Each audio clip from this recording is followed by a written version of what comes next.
Bismillahirrahmanirrahim. Alhamdulillahirabbil alamin wa bihi nasta'in ala umuri dunya waddin wassalatu wassalamu ala asyrafil anbiya'i wal mursalin wa ala alihi wa sahbihi wa man tabi'ahum bi ihsanin ila yaumiddin. Assalamualaikum warahmatullahi wabarakatuh. Waalaikumsalam warahmatullahi wabarakatuh. Ikhwan akhwat yang dirahmati Allah Subhanahu wa taala, apa kabar? Semoga hari Anda senantiasa dalam lindungan dan rahmat dari Allah Subhanahu wa taala. Alhamdulillah, ikhwan akhwat.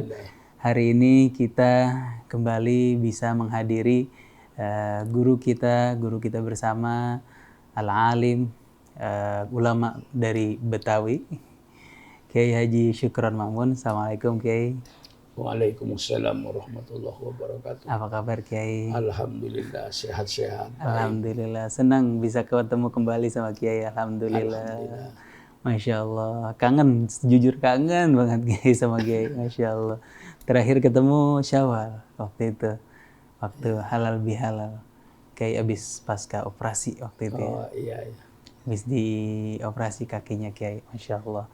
Alhamdulillah bisa berkunjung ke sini lagi. Alhamdulillah di pesantren Darur Rahmah ya Kiai ya.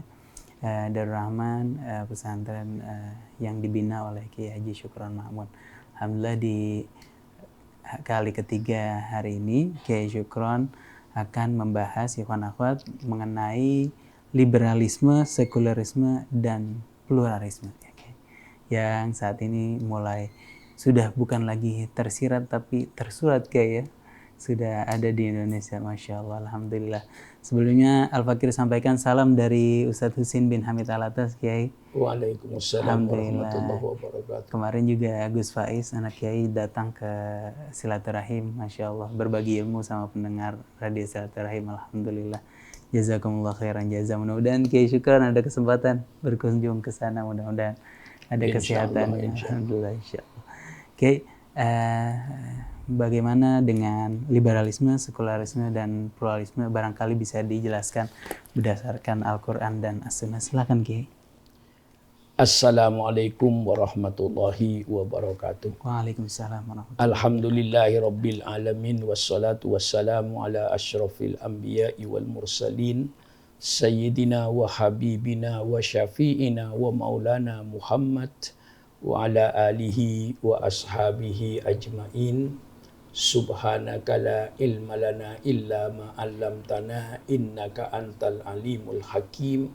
La haula wa la quwata illa billahil aliyil azim. Amma ba'd. Dalam kita menganalisa segala persoalan ini, kita harus kembali kepada sejarah. Karena sejarahlah yang menjelaskan kepada kita. Nah, sekarang ada beberapa paham yang masuk ke Indonesia ini, di antaranya liberalisme, sekularisme, dan pluralisme. Nah, tiga makhluk ini mari kita pelajari dari mana lahirnya dan datangnya tiga makhluk ini. Nah, yang pasti tiga makhluk ini datang dari Eropa, dari Barat. Oleh sebab itu, mari kita klarifikasi, ya, karena kita datang mengapa Barat itu menjadi sekuler, mengapa Barat itu menjadi liberal, mengapa timbul paham dari pluralisme ini. Dan ini kita kaji pada sejarah.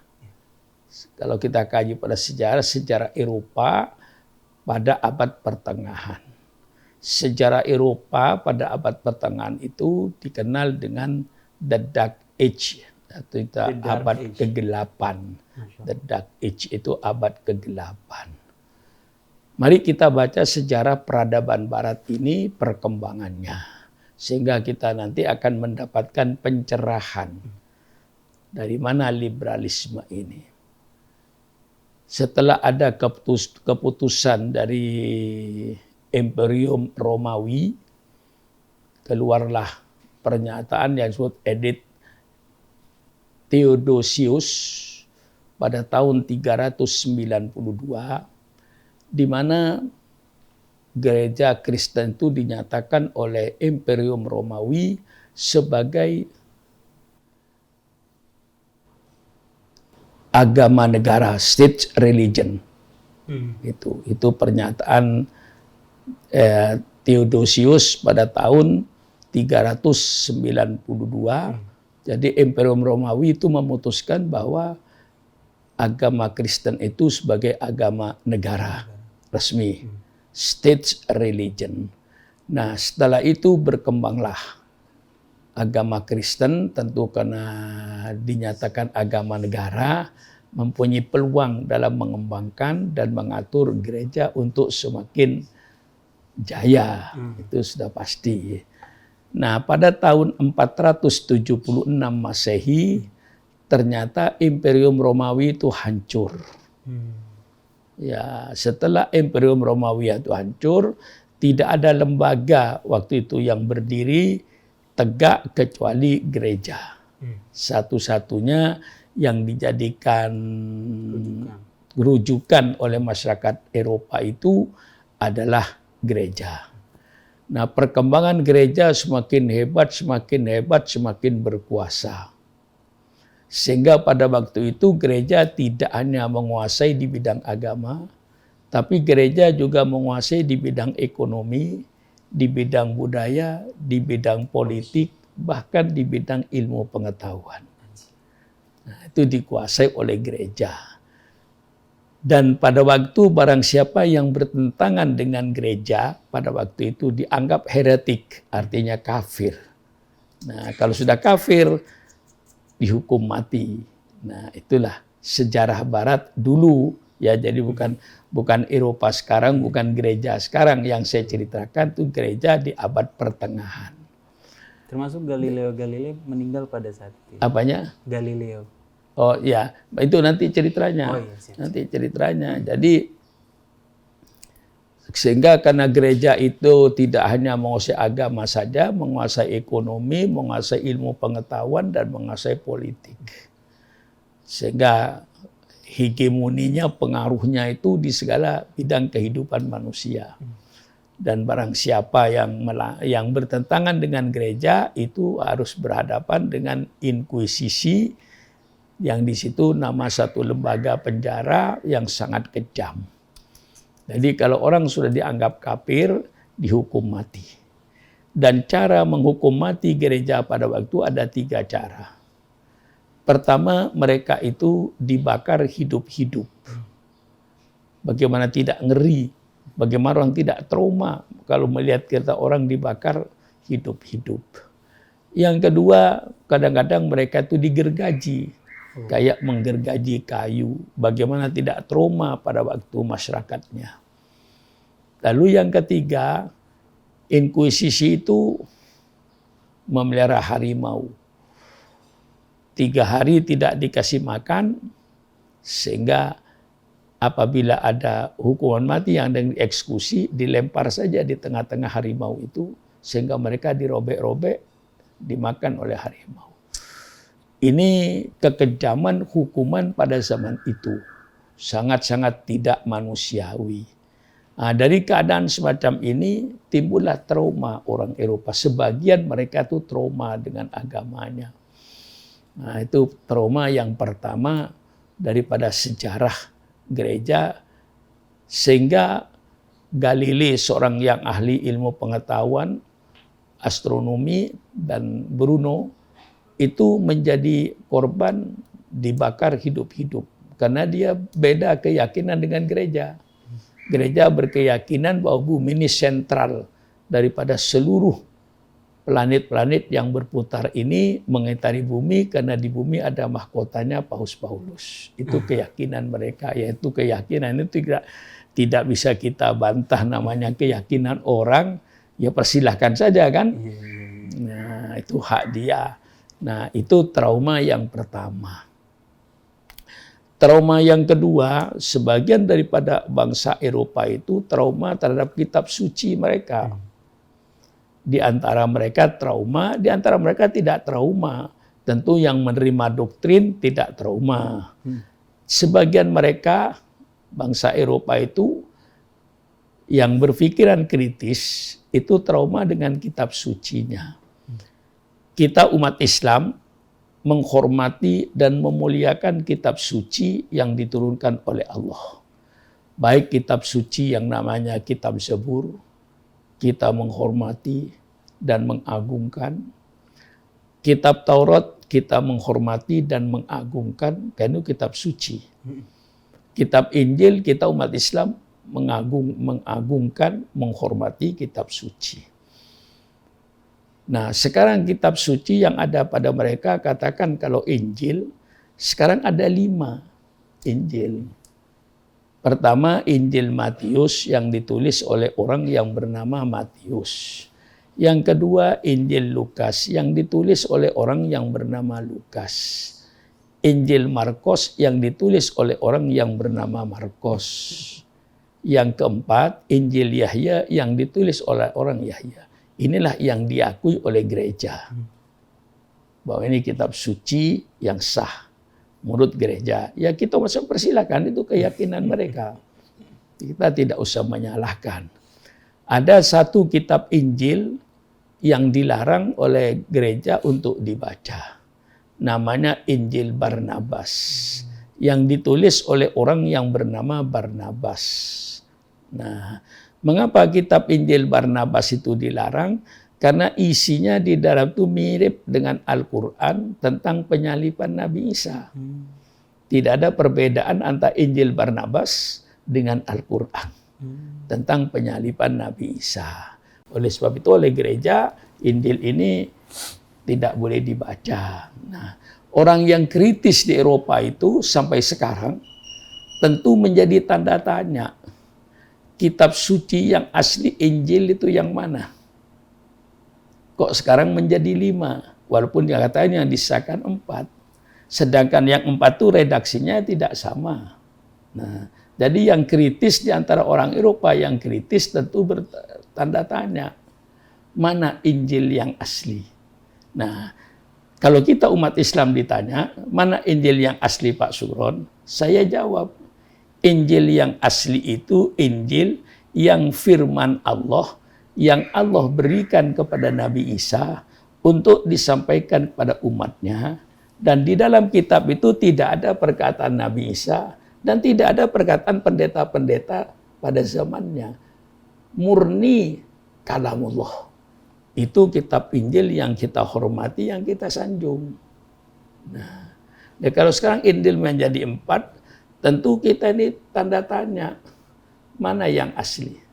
Ya kalau orang gereja mau itu keempat asli semua, ya persilakan. Tapi kalau kita jelas tidak asli. Karena kita punya keyakinan kitab Injil yang asli itu, saya ulang, kitab Injil yang asli, kitab Injil yang firman Allah. Yang Allah berikan kepada Nabi Isa untuk disampaikan kepada umatnya. Dan di dalam kitab itu tidak ada perkataan Nabi Isa dan tidak ada perkataan pastor-pastor pada zamannya. Pendeta-pendeta itu asli. Nah, jadi di antara mereka yang kritis ini menimbulkan tanda tanya.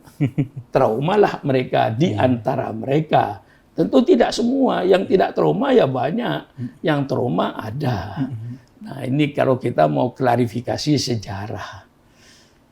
Yang ketiga, mereka trauma dengan sosoknya Yesus Kristus. Bagi mereka di Eropa, pemimpin-pemimpin gereja di atas itu, persoalan Yesus Kristus itu sampai sekarang tidak selesai. Masih menjadi tanda tanya. Yesus Kristus itu apakah anak Tuhan? Apakah manusia biasa?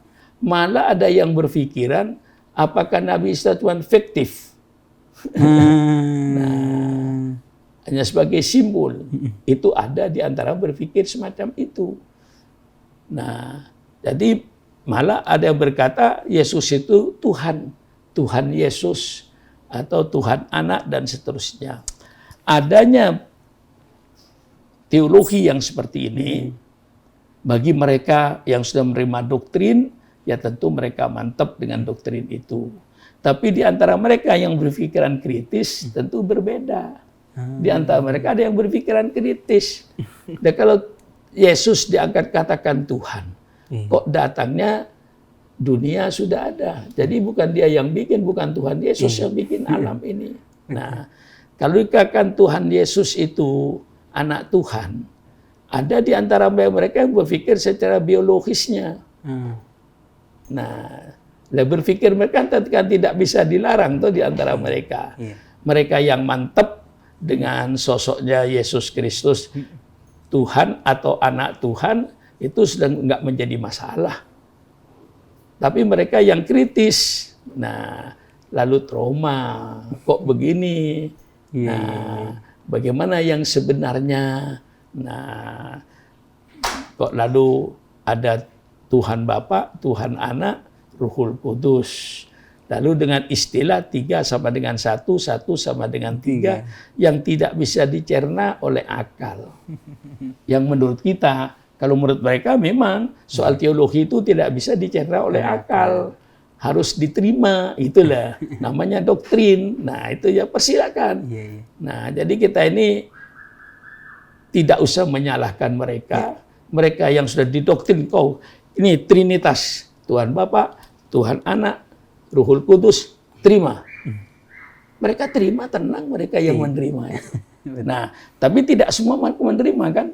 Nah, yang kritis itu yang menimbulkan pertanyaan. Akhirnya yang kritis berpisah diri. Yang kritis timbul pertanyaan. Kalau seandainya Tuhan Bapa, Tuhan Anak, bagaimana hubungan biologisnya, tanda tanya. Allahu a'lam, itu tidak usah diuraikan lah ya.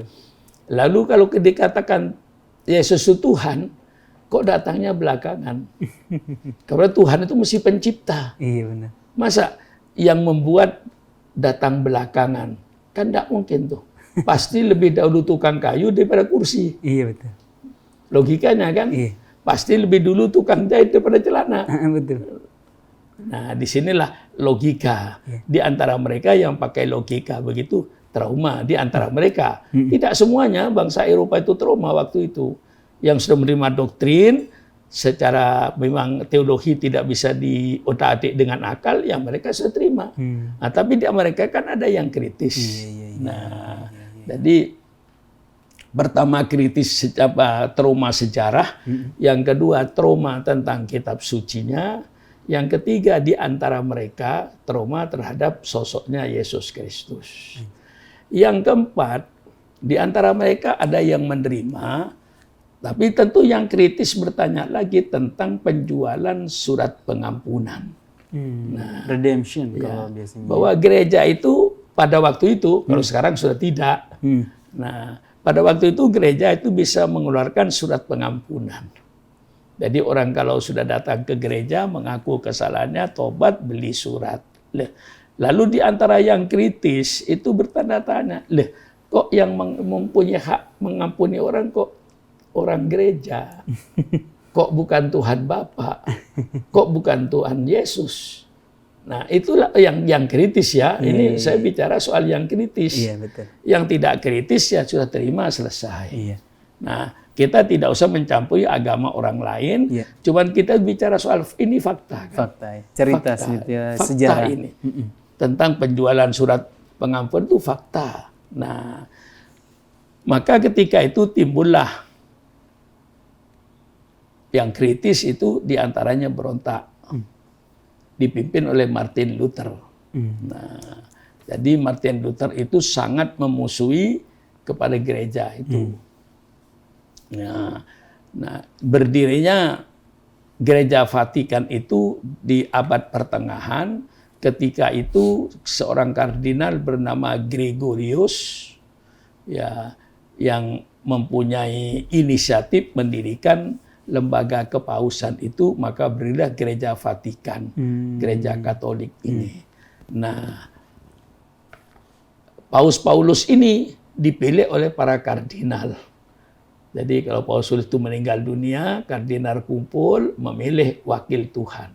Nah, dari sini juga ada yang mereka yang kritis. Kok wakil Tuhan itu yang memilih, kok manusia, kok bukan Tuhan Bapa yang menunjuk. Nah, itu timbul lagi persoalan bagi mereka. Dalam dunia mereka ini terjadi, bukan di kita ini, dunia mereka terjadi. Timbullah persoalan-persoalan seperti itu yang akhirnya Martin Luther itu berontak melawan Gereja Vatikan. Nah, ya tentu karena berontak dia dicari-cari untuk dikejar-kejar, akhirnya Martin Luther lari ke Jerman. Nah, di Jerman dia dilindungi oleh penguasa Jerman, akhirnya melahirkan sebuah agama yang namanya agama Protestan. Nah, sehingga dua agama ini saling benturan, saling bantai-membantai. Nah, jadi itu udah agama sendiri ya? Iya, ya Protestan itu adalah yang melawan Gereja Vatikan ini. Yang trauma ya, tadi. Yang trauma tadi, yang tidak terima dengan keadaan-keadaan seperti tadi itu.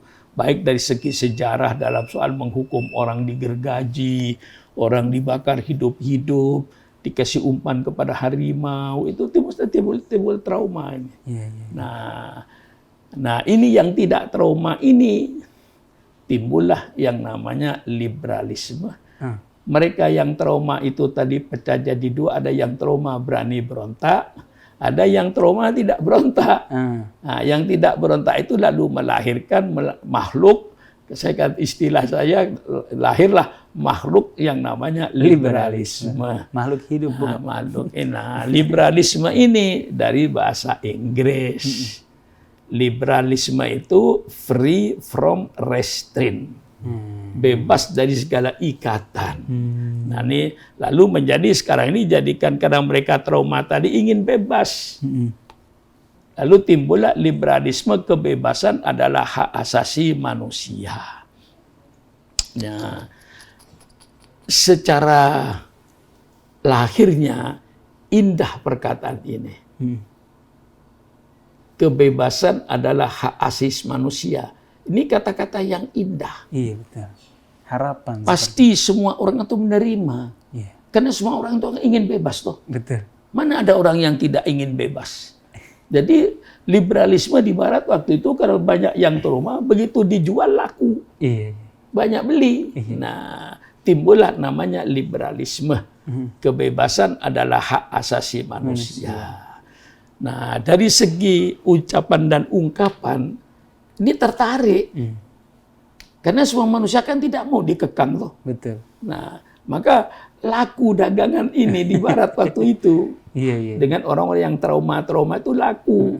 Jadi, nah laku di dalam agama mereka sekarang diekspor kepada agama-agama lain supaya agama lain kayak Islam menerima liberalisme. Nah, tentu kita ini tidak punya pengalaman seperti mereka. Kita umat Islam tidak ada. Trauma terhadap agama kita tidak ada. Kita dalam tauhid menerima secara akal sehat. Karena kita dalam tauhid kita, tauhid wahdaniyat kan. Betul. Kita cuma kenal kholik dan makhluk. Betul. Kholik pencipta, selain pencipta itu namanya makhluk. Berupa apapun saja yang kita lihat. Jadi kita di dunia ini secara keseluruhan cuma tidak dua.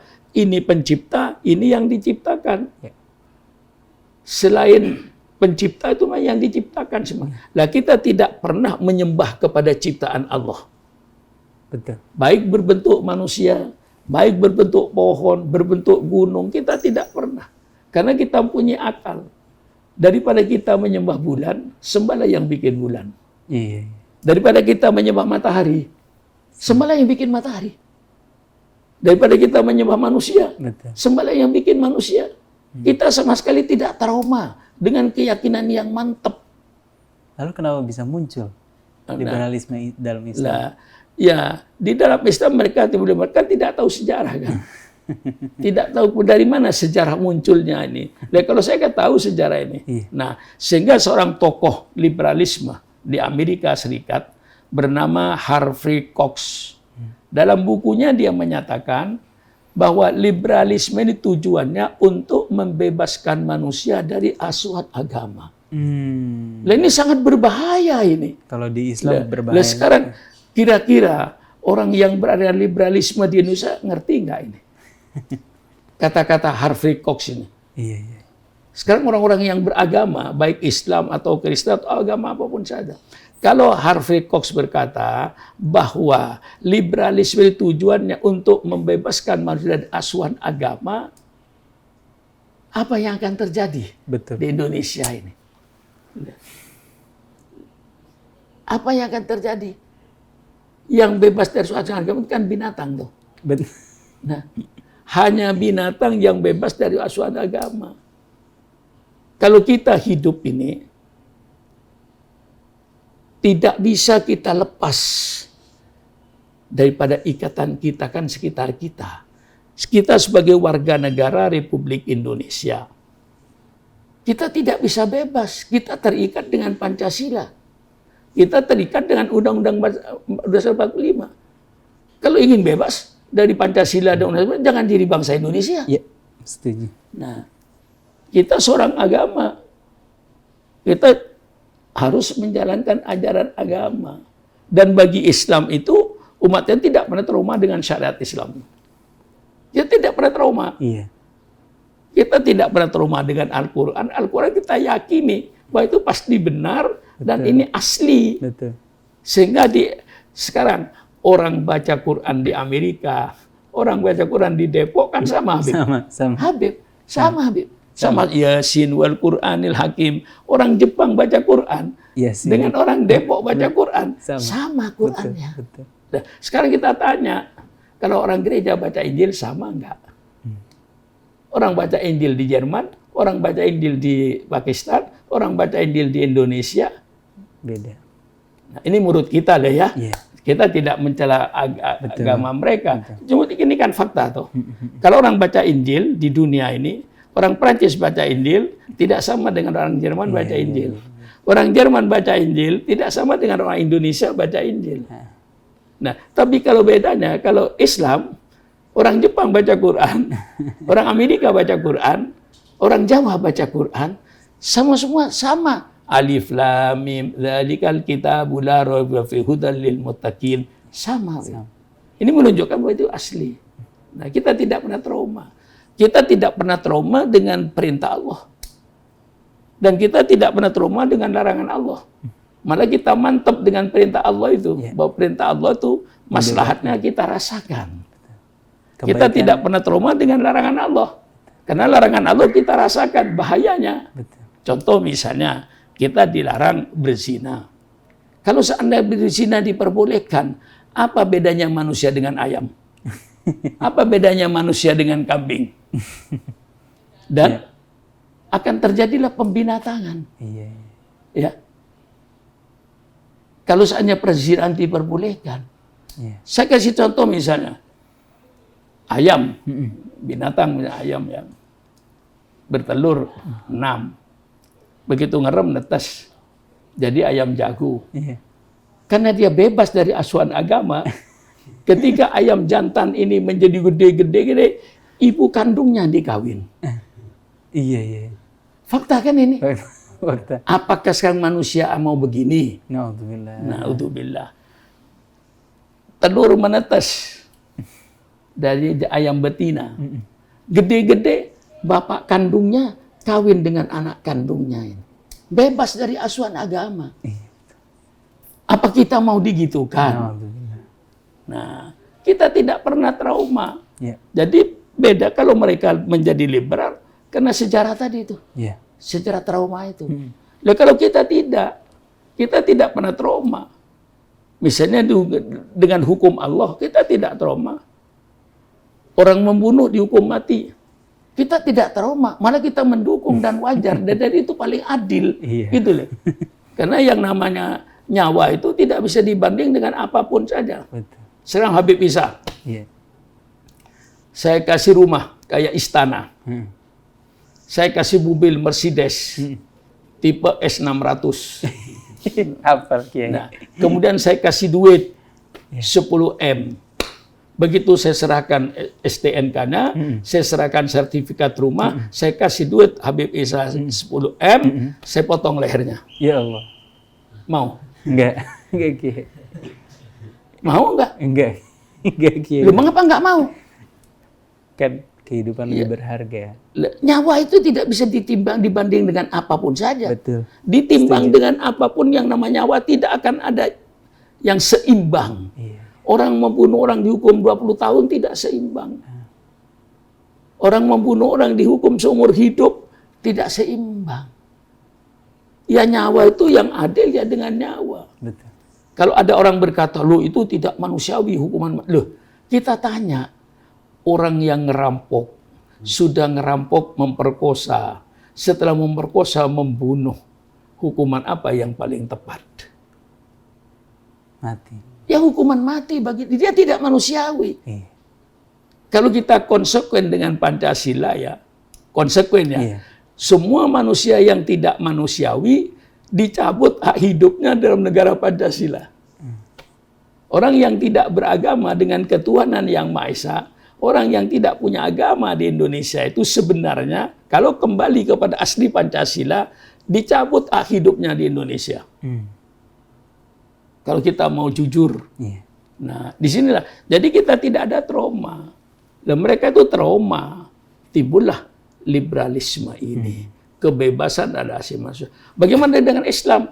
Tentu bertentangan dengan Islam. Karena Allah sudah menyatakan wa ma khalaqtul jinna wal insa illa liya'budun. Tidaklah saya ciptakan jin kecuali untuk sujud kepada Allah. Allah ciptakan Nabi Adam untuk apa?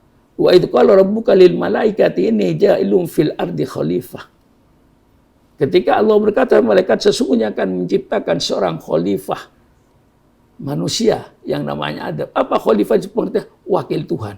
Tapi wakil itu bukan mewakili Tuhan di sini. Pelaksana syariat Allah. Yang mewakili pelaksanaan syariat Allah itu Nabi Adam dan keturunannya. Jadi yang jelas Allah ciptakan Sukron Makmun tidak semau gue. Benar. Allah ciptakan Sukron Makmun tidak sakar PDW. Iya. Allah ciptakan Sukron tidak semau-maunya. Allah ciptakan Sukron Makmun untuk menjalankan perintah Allah dan untuk menjauhi larangan Allah sehingga kita harus melawan hawa nafsu. Yang oleh Allah diberikan hawa nafsu, suruh lawan oleh Allah itu, lawan nafsumu supaya taat kepada Allah. Sehingga menjadi khalifah. Liberalisme yang sangat bertentangan dengan Islam. Loh, kalau begitu Islam memberikan, Islam sangat memberikan kebebasan. Tapi kebebasan dalam Islam pakai bingkai. Ya. Sukron Makmun, persilakan kau bebas berbuat apapun saja selama tidak bertentangan dengan Al-Quran dan Sunnah Nabimu. Nah gitu loh. Dan itu manusiawi, Ki. Manusiawi. Fitrah. Ya. Kayak bangsa Indonesia, hai bangsa Indonesia, kau bebas berbuat apapun sebagai warga negara selama tidak melanggar Pancasila dan Undang-Undang Dasar 45. Iya. Kan begitu tuh Habib. Siap. Dan kalau bebas mutlak kan tidak ada tuh. Betul. Bebas mutlak tanpa batas hanya untuk binatang dan orang gila. Betul. Jadi kalau saudara ingin telanjang gampang. Gila aja.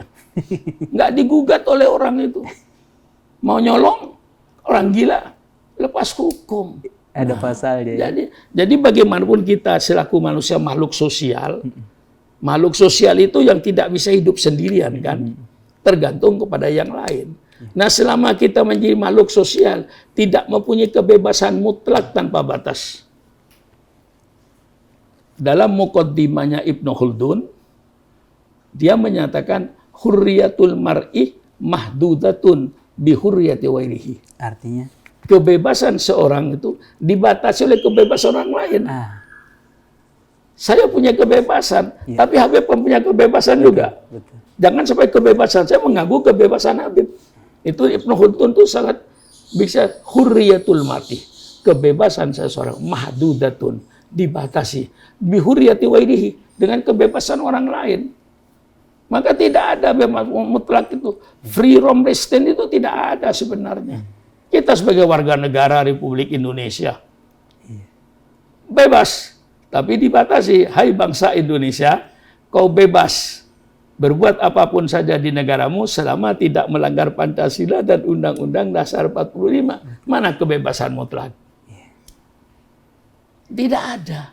Sukron Makmun, kau bebas berbuat selama tidak melanggar Al-Quran dan Sunnah Nabimu. Ini namanya apa? Kebebasan yang pakai batas. Kebebasan tanpa batas hanya untuk binatang dan orang gila. Nah inilah. liberalisme. Marhaba. Nah, saya kira ini satu judul dulu lah, Siap. liberalisme. Siap. Ya, nanti apa diteruskan sekarang, apa disambung yang akan datang tentang sekularisme ini. Marhaba. Jazakumullah khairan jazaa. Nah, Jadi saya kira tentang liberalisme inilah yang saya sampaikan. Wassalamualaikum warahmatullahi wabarakatuh. Waalaikumsalam warahmatullahi wabarakatuh. Terima kasih banyak Kiai, Masya Allah. Sangat terbuka sekali pikiran Al-Fakir dan juga Ikhwan Akhwat tentang liberalisme. Bagaimana itu lahir dari trauma mereka terhadap agamanya. Iya. Dan tidak masuk akal jika ada umat muslim yang menjadi liberal. Karena syariat Islam itu sejatinya fitrah, manusiawi, sesuai dengan kemanusiaan. Jadi kalau orang Islam masih menjadi liberal, bisa dipastikan dia tidak membaca dan mendalami agamanya sendiri ya. Ya, mereka yang masuk liberalisme itu pertama tidak membaca sejarah. Dari mana lahirnya liberalisme, apa sebabnya. Dan mereka tidak memahami, setelah lahir tidak memahami tujuan liberalisme itu apa. Seorang tokohnya kan saya katakan tadi, tokohnya itu Humphrey Cox. Mengatakan bahwa liberalisme itu untuk membebaskan manusia dari asuhan agama. Jadi saya katakan kalau liberalisme ini tidak dibatasi dengan akhlak, tidak dibatasi dengan moral, tidak dibatasi dengan agama, maka ini liberalisme sebagai satu proses untuk menuju kepada pembinatangan manusia di permukaan bumi. Atau orang gila. Masya Allah. Jelas. Kalau sekarang bukan gila, bahasanya ODGJ. Orang dalam gangguan jiwa. Begitu. Kemarin ada yang disomasi karena ngomong orang gila. Kiai, sekarang ini sudah mulai banyak yang mendeklarasikan, termasuk public figure, keyakinan mereka yaitu agnostik. Agnostik itu kalau yang Al-Fakir pahami, boleh dikoreksi, mereka itu percaya adanya Tuhan tapi nggak percaya agama. Nggak percaya dengan syariat agama. Itu yang seperti itu dasarnya filosofi. Bukan berdasarkan agama. Filosofi, karena mereka secara filosofi pada saat manusia itu tidak punya kemampuan mengatasi persoalannya, lalu mereka punya keyakinan bahwa di luar kita itu ada yang berkuasa. Kapan mereka secara filosofinya ya, ketika manusia itu tidak mampu melawan kayak bencana alam ini semuanya tidak ada kemampuan, lalu mereka beryakin bahwa di luar kita ada kekuatan. Itu namanya Tuhan, tapi tidak beragama dia. Mereka belum paham agama tapi tahu ada yang nggak bisa kita kontrol. Adanya kekuatan di luar kita gitu lah. Itu sejak zaman Sokrates, sejak zaman Yunani kuno sudah terjadi pemikiran ini oleh filosofi-filosofi itu. Jadi pada saat manusia tidak bisa mengatasi permasalahannya, lalu dia punya keyakinan bahwa di luar manusia itu ada yang berkuasa. Itulah namanya Tuhan. Tapi nggak punya agama. Iya. Masya Allah, makasih banyak Kiai, jazakumullah khairan. Terima kasih banyak, jazakumullah khairan jazaa. Ya nanti teruskan sekularisme dalam judul baru nantinya. Masya Allah. Makasih banyak Kiai atas penjabarannya, mudah-mudahan bisa menjadi wasilah hidayah. Nanti saya masih punya hutang kepada Habib Isa ini dalam Brasil ini dua judul lagi, namanya sekularisme.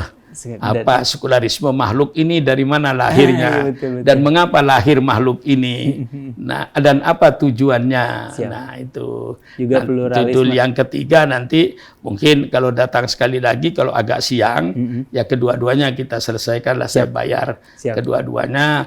Nanti yang namanya pluralisme. Nah, dari mana pluralisme itu datangnya. Nah dari kita tahu dan apa tujuan mereka itu. Maka sekali lagi saya katakan kayak liberalisme ini. Kalau di Indonesia liberalisme ini tidak dibatasi dengan akhlak, maka saya mohon kepada pemerintah, persilakan liberalisme kita terima di Indonesia. Tapi liberalisme yang dibatasi oleh akhlak, dibatasi oleh moral, dibatasi oleh Pancasila, dibatasi oleh Undang-Undang 45, dibatasi oleh agama. Baru selamat. Kalau liberalisme di Indonesia tidak dibatasi dengan moral, tidak dibatasi dengan akhlak, tidak dibatasi dengan agama, tidak dibatasi dengan Pancasila dan Undang-Undang Dasar 45, berarti di Indonesia sedang diusahakan, diproses untuk menuju pada pembinatangan bangsa Indonesia. Ya Udah jelas, iya. Masya Allah. Barangkali kalau ada ikhwan akhwat yang ingin bertanya, mungkin kita ajukan di pertemuan berikutnya insya Allah ya. Kita kumpulkan insya Allah.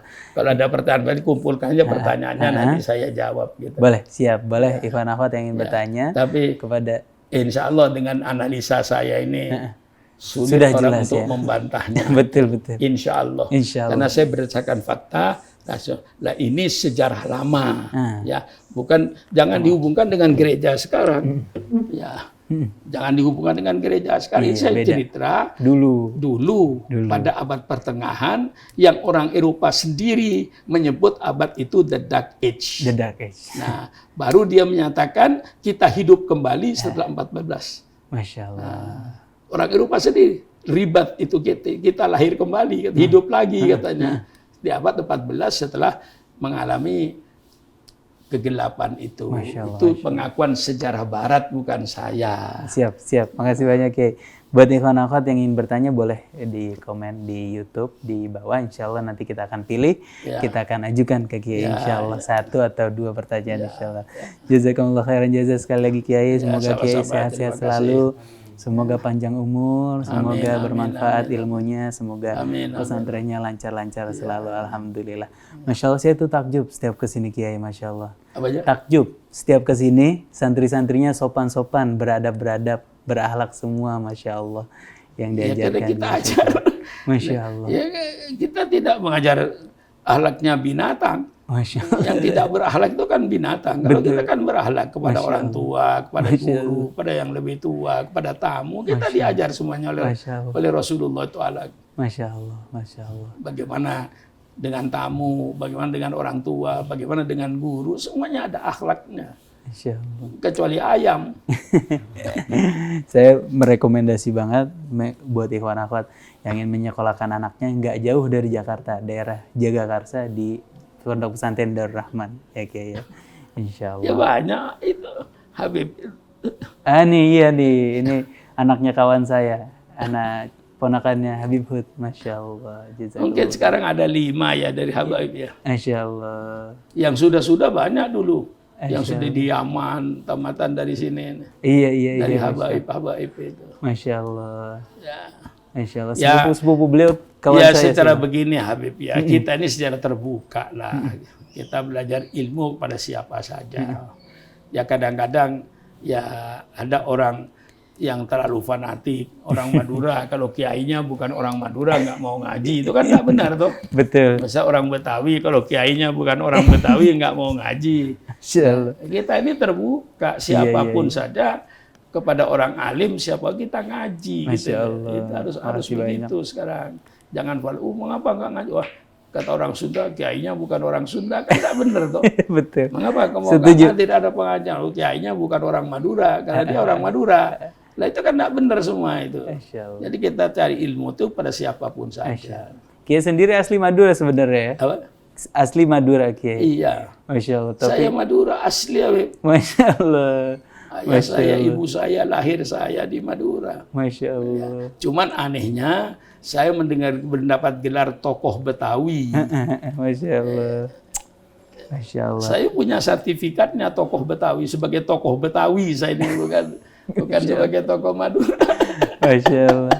Termasuk orang tua kami, bibi saya sendiri belajar di pesantren Kiai Syukur, Masya Allah. Oh ya. Iya, Masya Allah. Jazakumullah khairan jazak. Iya, itulah perbedaannya para habaib dengan orang, katakan dengan orang Cina. Tidak membedakan. Kalau orang Cina itu pada umumnya dia datang dari Hong Kong, dari Cina kan bawa istri.